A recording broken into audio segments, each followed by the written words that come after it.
Today we're going to be talking about how I did a rip and ship and made $10,000 in revenue selling Pokemon cards. Now, going through it, who am I? My name is Robert. I go by Innovate. As you can see, Innovate TCG. I got my master's in business administration, December 2024.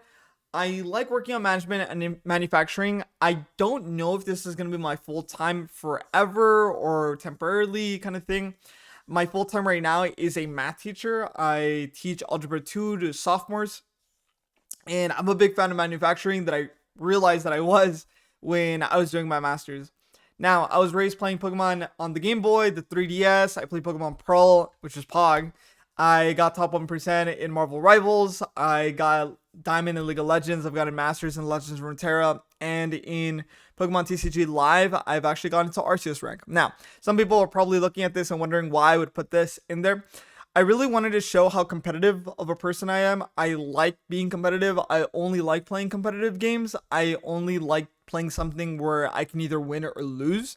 And those are the types of games that I enjoy. I like being challenged. And with that in mind, I feel like when I'm doing these rip and ships or when I'm doing anything that has to do with like finances or creating a business, the biggest idea for me is how can I become a bigger competitor? How can I be better at selling Pokemon cards? How can I do better than the other rip and shipper that other people are going to go ahead and watch? So that's something to keep in mind when you think about like what type of person I am and how to interpret as it is like who I am. But I also want you to understand I'm a very much big gamer. I love Pokemon, and with that, it's one of my strengths, and we'll mention that later. So honestly, anyone can succeed right now. So during the bull market, anyone that puts in money, you can think about like stock market. Anyone that puts in money in the stock market, let's say you put 10 bucks, if it's only going up, you're always going to make a profit. Like you made from $10 to $20 and now you're a genius. You doubled your money. Oh my God, it went from $10 to $100. Oh my God, this guy's a genius. So I'm not saying think agree or view everybody's successful story or success story as like, oh my God, that's the absolute answer. That is the absolute situation that I have to interpret it as, right? Even with me, even though I have a master's in business, I would take a lot of the conversations that I have with a grain of salt.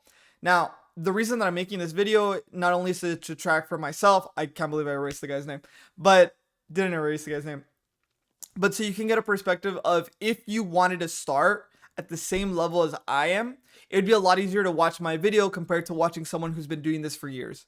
So going back to this, you can be the worst seller ever and make money selling Pokemon right now. Success rate of starters in the hobby is practically 100%. Again, you buy something, it goes up 10 bucks from the moment you bought it at the store. Now you're going to sell it. So now you're a success story. Rip and ships need about 500 viewers average to sell Pokemon cards. Think about that. So on average, I think I won't see people start getting donated money on Twitch until they get like 10 or more viewers. You can start selling hundreds of dollars of Pokemon cards with only 5 viewers. And I've seen it. I'm glad that I don't average 5 viewers, right? And I'm fortunate in that sense. But honestly, people that have 5 viewers average are making over $100 of sales an hour and sometimes even every 15 minutes. Keep that in mind. So grading cards is viewed as risky, but even those grading and poor rates will be profitable in the market. What I mean by that is that someone that sends their card to be graded, even if it comes back a 9, honestly, there are some cases where that's still profitable. And as long as they get a very few amount of 10s, they suddenly, again, a success story. Having sealed product available on a picture is enough for someone to buy from you. Again, I'm referencing the idea that we are in a bull market. Everybody's buying from everybody. It doesn't matter who it is or if they have any reviews at all. So that's the last point. No reviews required. This guy's complete random. Just saw it on a Facebook group that I'm in, and I can guarantee you someone will provide this person an offer. So during the bull market, it's just that money is flowing everywhere because everybody, is just winning kind of thing. So what about me? So we made $10,000 in revenue. In January, we did about $481. In February, we made about $6,459. In March, we made about $5,092. Now, for March, it is only the 13th as of this recording. Be aware, it is only the 13th. That means I'm practically going to be doubling whatever I sold in February. The reason February wasn't as large as I would have wanted it to is I just ran out of inventory. I flat out did. So The frustrating part about doing a rip and ship through TikTok is that if you have a TikTok shop, any purchase on TikTok will not be paid out to you until after it's delivered. Then there will be 8 days. And then after that, there's still 3 days of processing. So there's a lot of complexity on trying to figure out where you're going to have that money and how you're going to manage that, right? Now, my profitability is about $400 to $900. Some people will say that's very little, and I will agree. Why is the profit margin so small? So we created a shipping promo where we said anything for $10 order, if you minimum order $10, you're going to be getting free shipping. Perfect. Awesome. Now, because of that, we did lose a lot of money. I misinterpreted the way TikTok Shop works. I originally believed that TikTok Shop was providing free shipping to anyone that paid over 20. So I believed I was only covering that between 10 and 20. I'm wrong. Everybody gets a different offer. Every single TikTok account is completely different.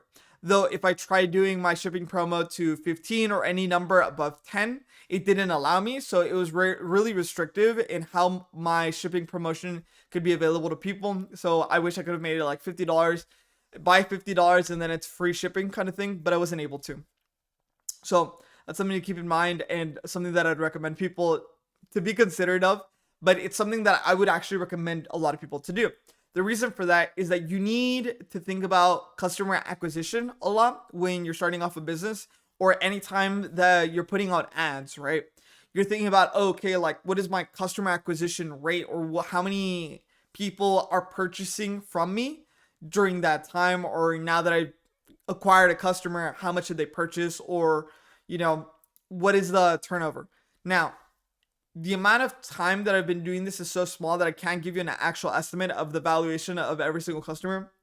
You can think about a lot of mobile games, for example. They throw thousands and thousands and thousands of dollars to capture a customer. For example, I think for Raid Shadow Legends, it's super expensive. It's like $132 in marketing to get a single customer. I cannot remember. I just remember hearing a very large number for a mobile game. I can't remember what mobile game it is. I think it was Raid Shadow Legends. Anyways, it's relevant because for every customer that, let's say, this mobile game paid $132 to acquire, they made about $1,000 off of them, or $500 to $1,000. So you're making that money back and you're having a large profit margin on that one customer that you were able to acquire. It's the same idea, the same strategy. By providing a shipping promotion during my first month, basically until the first week of March, I think is when I had this promotion, we lost a lot of profit margin on this. But my customer acquisition is really high. We got about 130 or 140 new customers, right? Now, the way that we as humans work is that once we've gotten over like a hill or jumped over something, right? The willingness for us to purchase from someone or some place or something, specific item, right? We have a lot less friction on making that decision or making that transaction.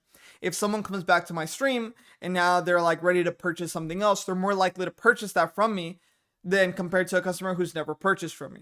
A customer that purchased from me, now they know that, oh, like he's legit, like he'll ship me out things at this rate. The packaging is going to look like this. So now there's a lot less questions that the person is going through when they're purchasing from me.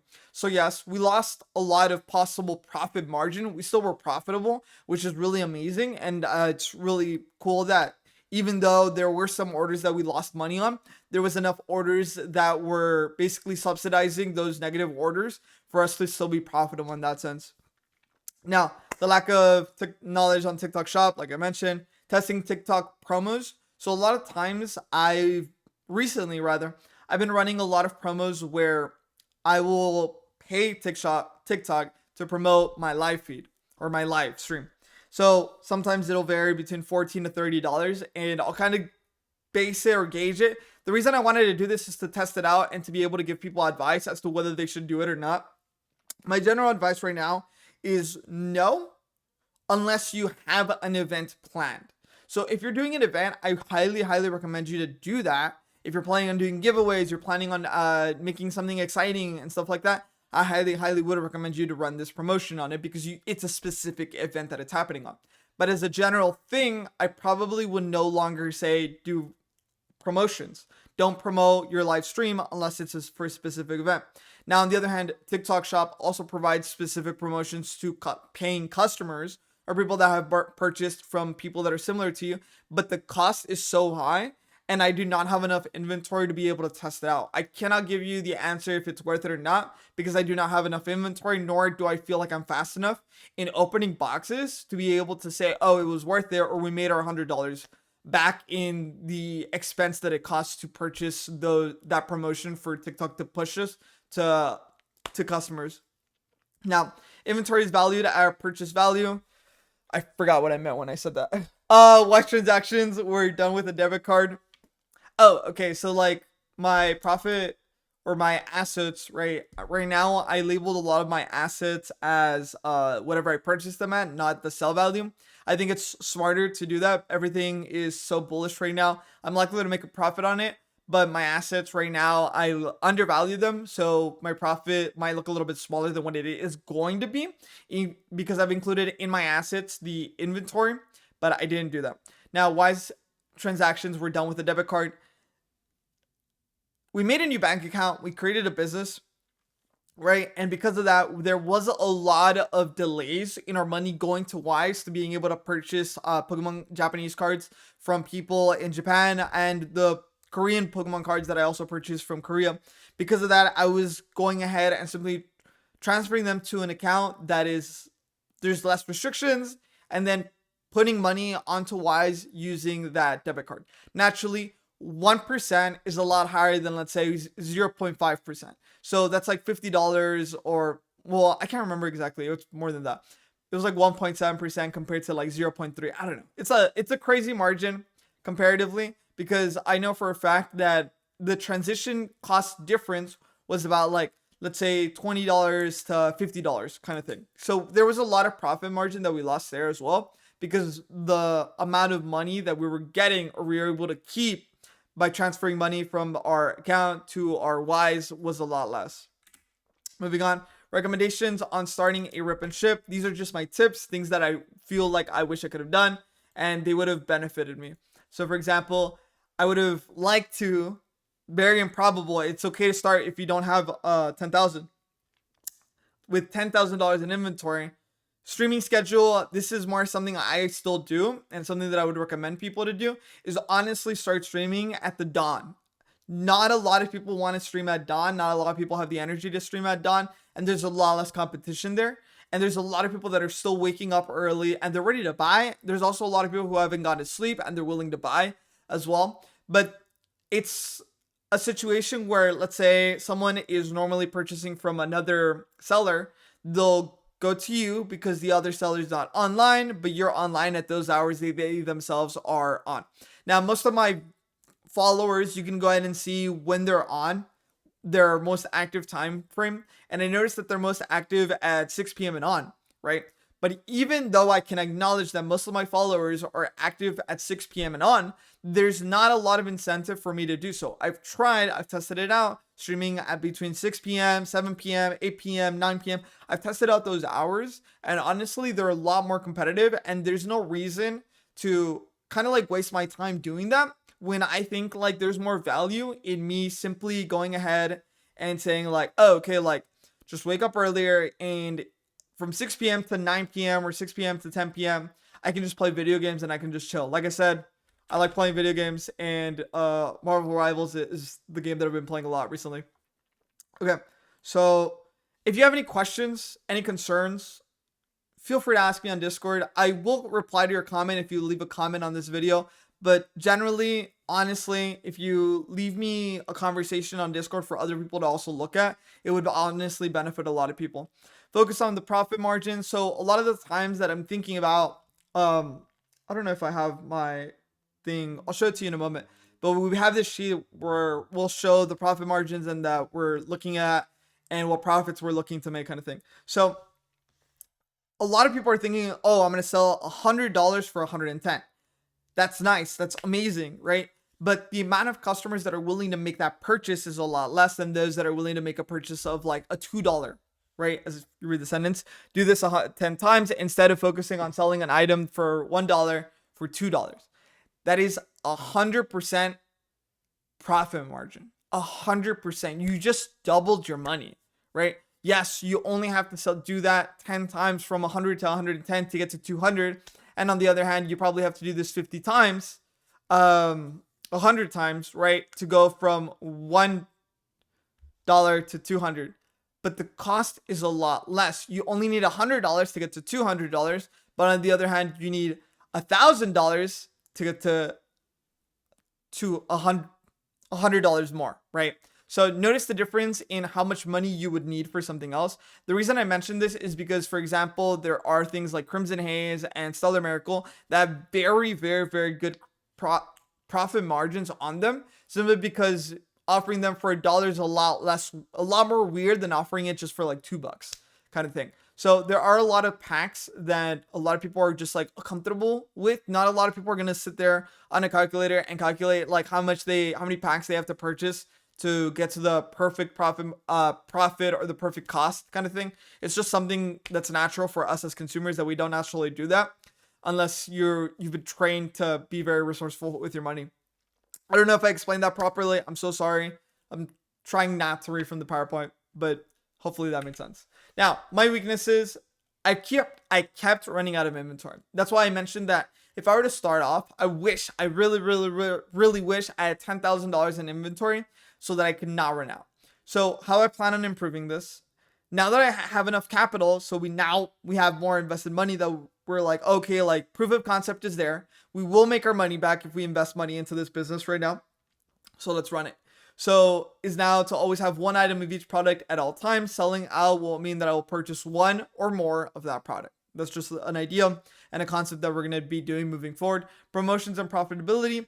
Now that I've tested a few promotions on TikTok, I will limit myself to only doing promos that I find value in completing. Giveaways are something I will avoid doing. The reason that I avoid giveaways, as a general rule, is I've done them a lot on Whatnot, but the more complex thing about TikTok Shop is that on Whatnot, you're going to be paying about $1 to ship something out, plus whatever it costs you for that item. On the other hand, for TikTok, you're going to be paying about $4.80 to ship out that product. Because of the way that TikTok Shop creates their shipping labels, you're going to be having to pay a lot more per giveaway compared to doing giveaways on Whatnot. So on Whatnot, like I said, you're only paying $1 plus the item cost. And then on TikTok Shop, you're paying $5 plus the item cost. So if you're creating giveaways, I would highly recommend you to do them on event-focused ideas or thinking of ways that you can make the viewer interact with it so that they can create the giveaways for themselves, such as spamming like buttons. Once you have enough following, you can easily provide more giveaways without losing much profitability, and that way you can have a higher viewership count. That's probably what I would do once I hit like 50 viewers plus or the average or higher. Simply if I'm like trying to get my viewership to be even higher, that's something that I would really focus on. Like I said, run a giveaway, and then based on what we find or based on how many likes they provide to my TikTok live and so on. So my TikTok payouts, with our cash being limited, TikTok has been more complex by holding our revenue for up to 10 days before paying us out. Like I mentioned, that is something that has happened and it's very frustrating. And a lot of businesses don't have to deal with this. Obviously, the moment they get paid within a day or two after the processing, you'll have your money, but we're not as lucky or we're not as beneficial to have that possibility. Now, my strengths, I don't know why, but for some reason people keep saying I have a good vibe or vibe is good, right? That is something that is my competitive advantage. If people keep telling you something, that's usually like you can acknowledge, oh, that's my competitive advantage. If you start doing rip and chips and people say you're so funny, right, that would be your competitive advantage. That means that they're referring to you as funnier than other people that they've seen. If they're saying that I like how chill this vibe is, that means that they prefer that your competitive advantage is that you're a very chill person compared to other people. So always think about however people interpret you as your competitive advantage. And that is what people prefer watching you for. Because no matter how much you try, it is impossible for you to be a perfect seller for everybody. It just doesn't work. It's incredibly impossible. People are going to dislike you, whether you're the nicest person in the world or whether you're the worst person in the world. People are still going to love you. So be aware don't try to appease everybody. You don't have to do something that someone left you a comment or a review for. It's okay constantly just being the same way that you want to be, but also do be considerate that if it is a constant feedback, like it's not just a one-off, do try to be more considerate of those. So one-offs, like saying like, oh, you suck, right? Like that's just a one-off, but saying like, oh, you suck because of this, oh, you suck because of this, and that being constantly repeated to you, that means that it's not a competitive advantage, it's a competitive disadvantage where you're now being compared to other streamers. And if it's the same mistake or the same issue, you are now losing on that. So something that I mentioned in my last video is be honest. There's a lot of ways that I can have acknowledged that people can screw you over in rep and ships. And there's a lot of things that I do in my life to make sure that customers feel confident that I'm not doing anything sleazy. But please trust me, you don't have to scam people to make a lot of money on Pokemon right now. Some people want the shortcut. A lot of people want to get from 100 to 1,000 as quickly as possible. Don't do that. It's not hard for people to get to the point where they realize that you're a piece of shit. So please don't do that. Please refrain from being that person or being that individual that is screwing over your customers for a quick buck, because the moment you get caught, and it's happened even for someone that had like 10,000 followers on Instagram, they got caught on whatnot, and then like, bam, their whole business is completely gone. So it's better to just be honest, better to just be authentic, better to just be truthful. If you don't have the best prices, that's something I'm okay saying. I don't have the best prices. If you want to go somewhere else, that's okay. You know, I'm going to sell at this prices. That's what is profitable to me, and that's all I can do. So don't lie. Don't say you have the best prices. There's no point in doing so. I think people prefer honesty instead of just being lied to and acting as though a customer is just gullible for it. So for consistency is very important. So your streaming schedule, similarly to anyone that wants to be famous, like on Twitch or wanting to upload videos on YouTube, which I'm not consistent on, right? But if you want those things, you simply have to be consistently doing them. So if someone wants to get up at 4:30 in the morning and watch my stream, they know that I will be there because I've been doing it every single day. The only days that I've chosen not to be live is if I'm incredibly exhausted or I'm out of inventory. And that's only happened 3 times since I've started. Think about how much of a competitive advantage I'm doing there, because I have a bigger grinder mindset, because again, I'm a competitor, right? Like I want to do better than other people, and I want to feel like I'm competing against other rip and shippers. So that's something that I'm constantly thinking about. Now, product knowledge and finding the best deal. I went ahead and scratched this out. This is an Excel sheet that I created that has every single valuation constantly updating from it should be longer. I'm going to be completely honest. This could be longer, but it's one of those things that I have my seller. He's doing really good. His prices are still incredibly competitive. If my sellers' prices start becoming less competitive, I'm likely to try out a lot of them. But what you see right here is the list of all the people that I'm purchasing from or have looked to purchase from, right? That's not the full list, right? Because obviously there's people that don't send me an Excel sheet, but all of these are pulling from an Excel sheet. It's not hard to do this. I will not give this for free. This cost me a lot of time, cost me resources, my resources being my time. Would I sell this to you? Unless you're willing to pay me $1,000 for this, I will not give this to you. Even if I'm completely updating it, right? I don't know how much I would value this at, because I'm going to keep updating it, right? I would recommend you to do this. A lot of people do not know how to do this. A lot of people would do this manually, and I started doing it manually, but I realized the benefit of just automating it. I automated it. There's a lot of people that have automated a lot of systems that make their business a lot more efficient, and this is the ones that I did. Again, I'm not going to give this out for free simply because this is a competitive advantage for me, which is acknowledging the prices from a lot of resellers in Japan and being able to look at which one would be my biggest advantage. Finally, will I be a 6-figure business by the end of 2025? Yes. I believe we're going to be in a bull market until the end of Team Rocket, Destined Rivals. After Destined Rivals, I will decide to either keep running. Right now we're running because we're streaming every single day, right? We're going to either decide we're going to continue to be running. We're going to continue to be putting in 100% of our time, 100% of our effort, or we're gonna make the decision that we're gonna slow down. We're just gonna be streaming 3 days a week. We're gonna be limited on how much inventory. We're just gonna make itself loop itself, but we're not gonna be adding more money into it. Right now, we're adding a lot of capital per month from our own paychecks, from whatever we're making in our actual full-time job. In this case, I'm a teacher, right? So I'm investing my full-time income, not all of it, right? But I'm investing some of my full-time income into this, and that's how we're doing this and how we're improving to it.